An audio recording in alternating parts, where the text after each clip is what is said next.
my father was able to bring me and my three siblings all at once to America, I really admired him because a lot of people don't do that. They bring usually one family at a time. And he was able to bring us all here. We were renting a room in South Central. I just remember good memories all the time.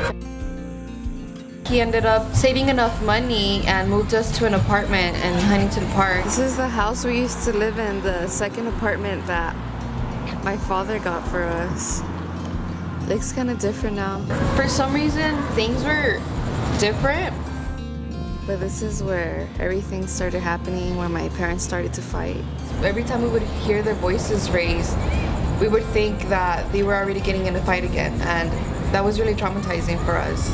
And that's when my mom began to leave. She would always leave us out of nowhere after they would get in a fight. We would wake up and she was gone. For some reason, the way that I remember things is by places where we live. That's the old house we used to live on. This was, I guess, the third stage of my life where everything was good for a while. Like always, in the beginning, everything was always good, you know. New home, then eventually everything starts to begin again. The fighting, my mom leaving us out of nowhere. You know, we would always hang out with friends, our family would have gatherings, but it was with the wrong people a lot of the times. And my mom ended up leaving with one of those people, and she came back using drugs. She started using crystal meth. I was around 8 or 9 years old. She was not here as much as I would like. She was also not here mentally when she was here. That was kind of like the end for me. It was my father's opportunity to make his move. I remember like it was yesterday, the first couple of times where he began to touch me and he started making moves on me, and it was just a very difficult moment because I was only 9 years old. I did not know what to do.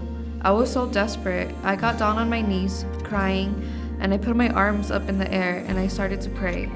I said, God, please, I can't live like this anymore. What's going to happen with me, to my life? I said, please, something has to change.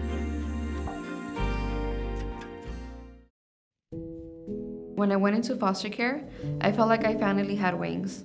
I was never going to be afraid to advocate for myself ever again. Foster care saved my life. I was able to get back on track with my grades. I was able to go into therapy for 3 years, which was what helped me the most in my foster care journey. I was in a totally different place in my life. I had to join multiple clubs at school. I was in robotics, I got into cheer, and I was even able to become a legal permanent resident through the foster care system.